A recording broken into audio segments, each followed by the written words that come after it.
Okay, so what do you do when your Bosch washer is giving you the E04 code? I looked up and there's lots of other people talking about how you're using something that's giving you too much suds.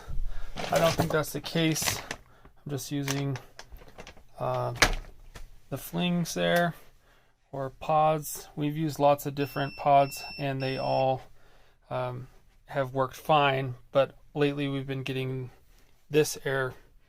And the other thing that they say to do is that down here you have behind this that you'll find that there's things in there. I'll show you that that's not the case. I've already cleaned that out. There was one little piece of something, but it's not there anymore. And the water's not all gunky, and there's no reason why that should not be draining, which would lead me to believe that it is the pump that is bad. But also, when I had that cover off the last time, while it was actually I put it to the spin cycle so that it could finish draining. I could see in there the impeller was actually turning, but it just wasn't, for whatever reason, wasn't able to drain. So the next thing I'm going to try to do is, and also everyone says to use towels. I put this little cookie sheet underneath here to catch it, because it likes to end up on this little lip right here, and then it'll roll to the sides. The water will drain to the sides. So what I do is grab a wet dry vac and hold it right here. As you're loosening this slowly, you're catching the water that's coming out of there. By far and away the easiest to open that up, and I haven't seen anyone suggesting that.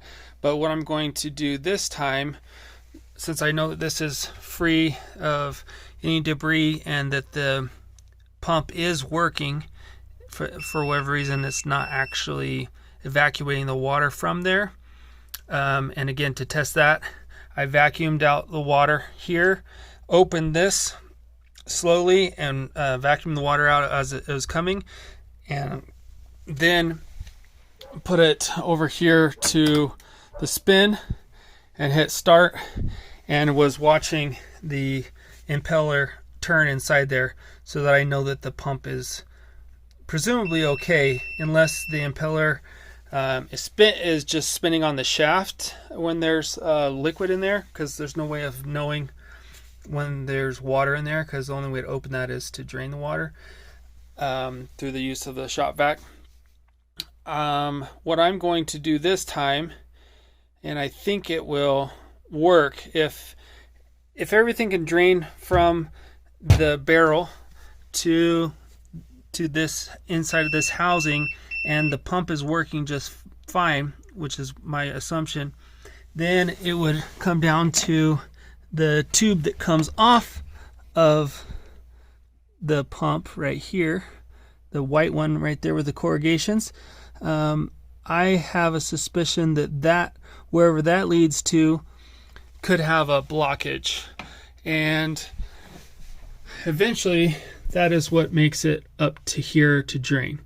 So what I'm going to do is pull this out. So I'm going to have to cut the little zip tie that I have here, pull this drain hose out, and hook up the shop vac to there, and try to see if that removes any blockage that there may be, and see if that fixes it. I will let you know. Okay, so I cut the zip tie and pulled this hose out of here.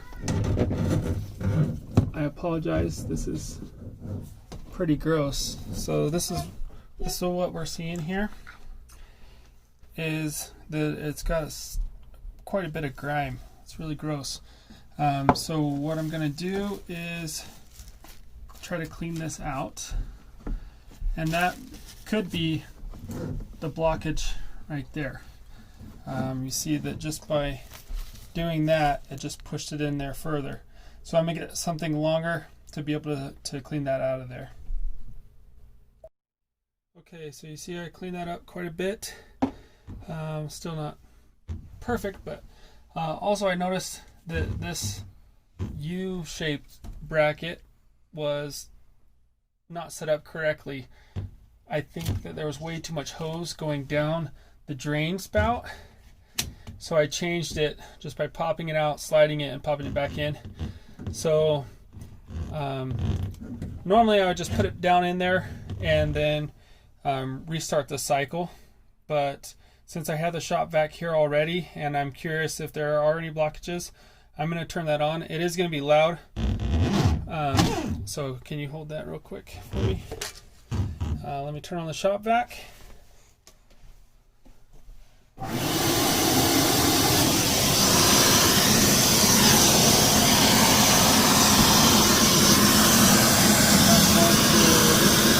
Put it on spin, and I'm going to hit start.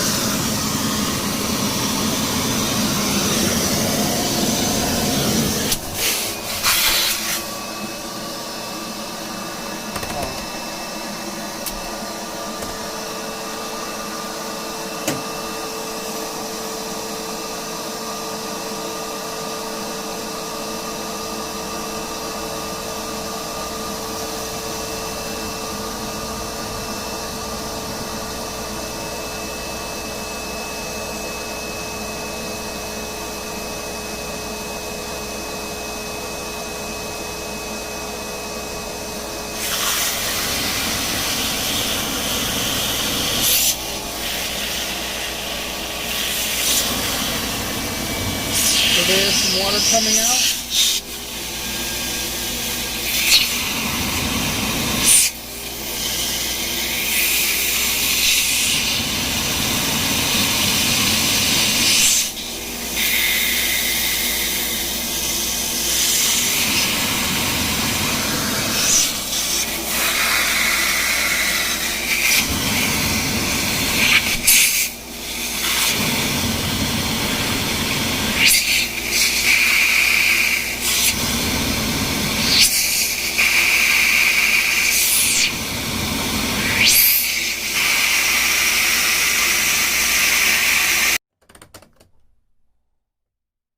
Okay, now I'm gonna restart the cycle and I will let you know how it turns out. Okay, so that did not fix it. On further inspection, this impeller was worn through right there, and I could see a black bushing under there, and I kind of was trying to take it apart to see if I could get to the bearings in here. They're pretty sloppy. Not as bad as you would think for being that torn up, but anyway, in trying to pull this out, it broke anyway. So I will link below the part on Amazon, which is right here. And the nice part is you do not have to take this all apart like some other videos have shown. You just need a nail, push through that little hole there, turn it clockwise, and then you need a pair of pliers to just squeeze this clamp right here, remove that, and then you got to get underneath it. So I just lifted up and put a couple 4x4 pieces underneath it, and you can see those keyways there.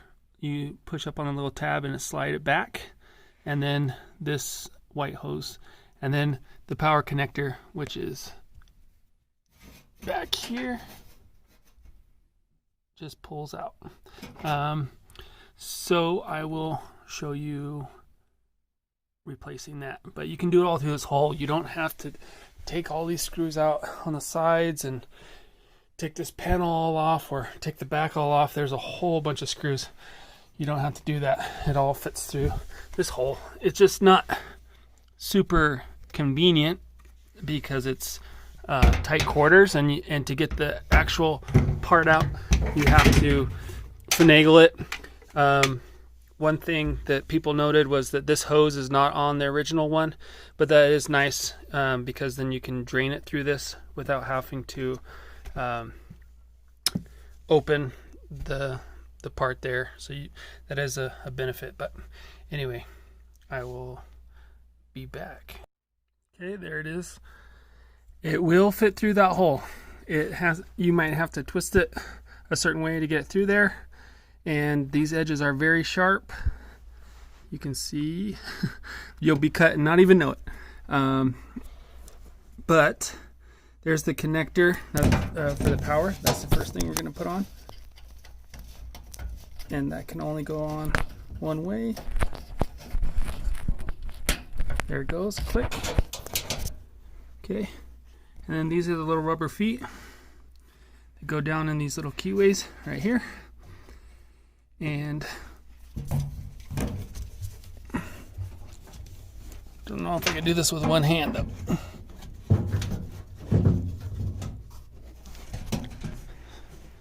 Okay.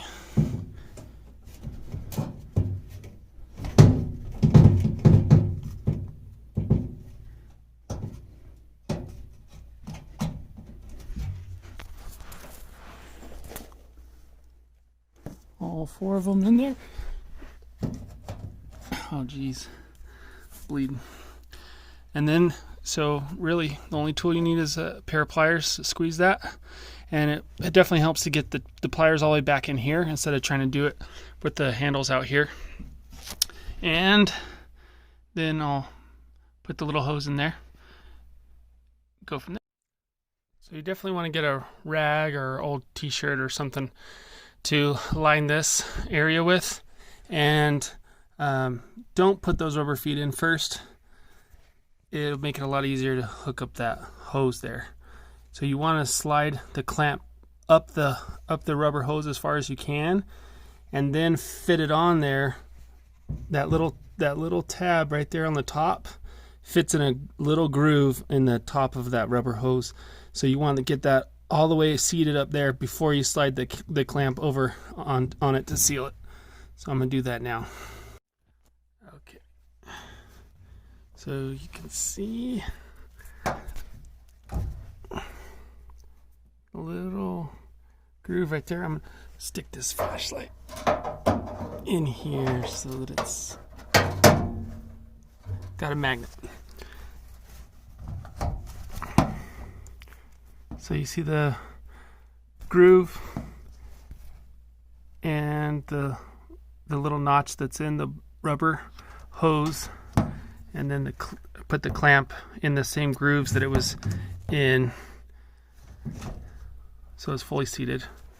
Okay, so now I'm thinking it'll probably be easier to attach this drain hose right here. So I'm gonna do that next.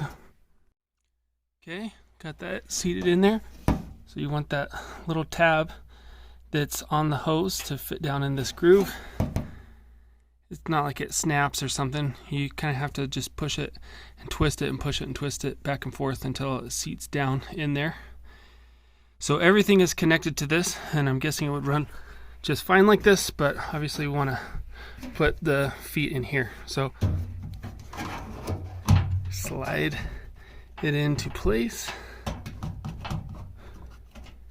Make sure that all 4 of them are poking through, and then you pull this toward you.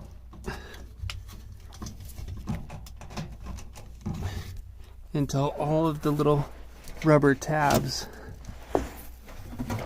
lock into place. So